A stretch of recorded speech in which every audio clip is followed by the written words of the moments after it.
Jonathan. Sean, how confident are you that there will not be a shutdown? Can you, from that podium, guarantee that there will not be a government shutdown?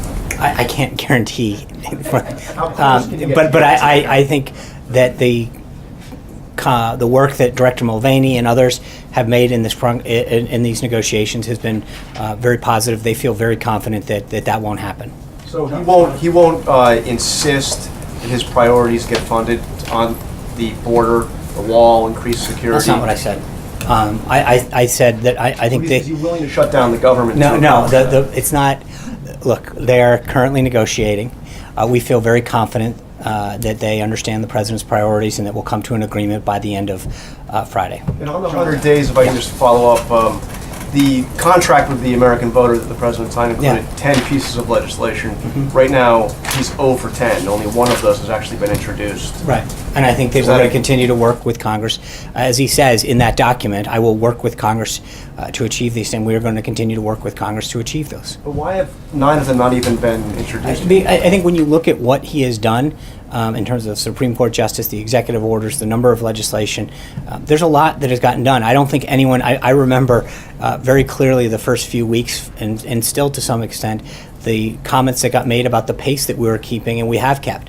The president has been extremely busy, and I think when you recognize the amount of issues that he's tackled, the amount of progress that he's made, it is very significant, and we will continue to present all of that throughout the week. But again, as I said to Major, I think you can look at a few of these areas and nitpick a couple of them, but I think overall, he has signed a record number of executive orders. He has rolled back regulatory reforms. No, I understand that, but right. To take action. But I don't think there's any question that the president has done a significant amount for the American people on the issues that he has put forward during the campaign. Just to be clear, you're not describing the wall and healthcare as nitpicking. Jim. Are you?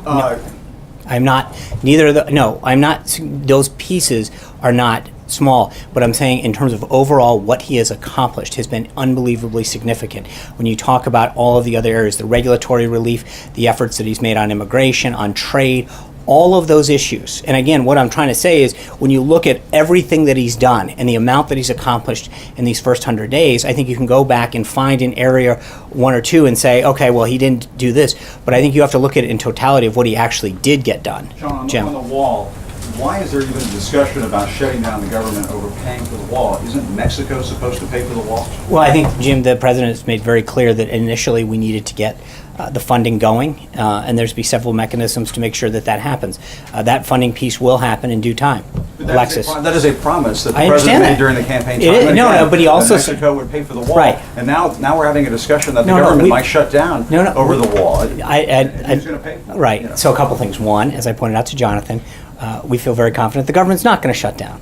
Number two is I think the president has been very clear in the past about the fact that, and this is not a new thing, he talked about this, that in order to get the ball rolling on border security and the wall, that he was going to have to use the current appropriations process, but he would make sure that that promise would be kept as far as the payment of it. And just a real quick follow-up. If border crossings are down, and that's a talking point that the White House uses time and again, is the wall even necessary? Absolutely.